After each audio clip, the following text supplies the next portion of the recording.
do feel that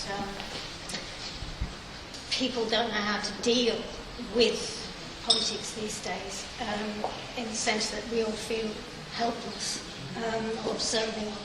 Apart from commenting on it in my work, I feel fairly helpless. But we see in the newspapers every day, we see on television every day, war scenes from all over the world, all of these kind of disasters going on, people getting killed and all the rest of it. And because of the kind of cowboy image that we get, we've had for practically the whole of this century, since film began, we have this idea of cowboys and Indians shooting each other, the kind of hero, the kind of galloping in to save the day.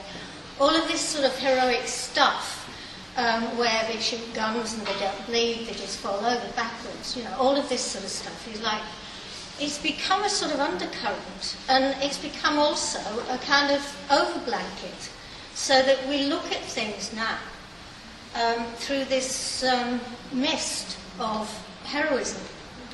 And the newspapers encourage this mist of heroism when they're not encouraging this, whose fault is it? And basically, governments have a lot to answer, but we also have a say.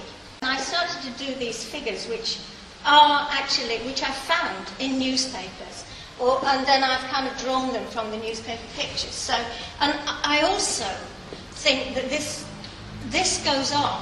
This kind of thing has gone on throughout history, and so I try to get a difference in the uniform. I don't know what the uniform that is. I don't know what uniform this is. I'm not sure whether that's American, whether it's Russian. I don't know whether it's 1920s or like 2000.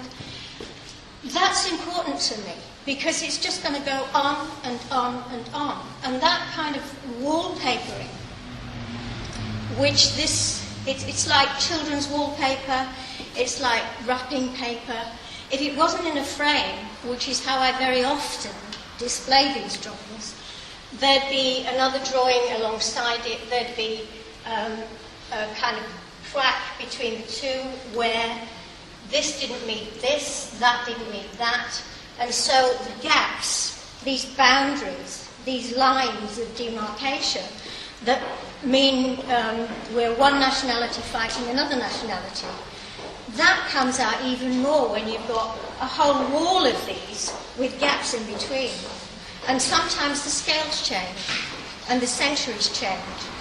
And the way we pick up information is absolutely incredible, because if I showed you a 1920s magazine with a dress in it, every single one of you would understand it was 1920s, or at least 1930s. You'd know where it came from.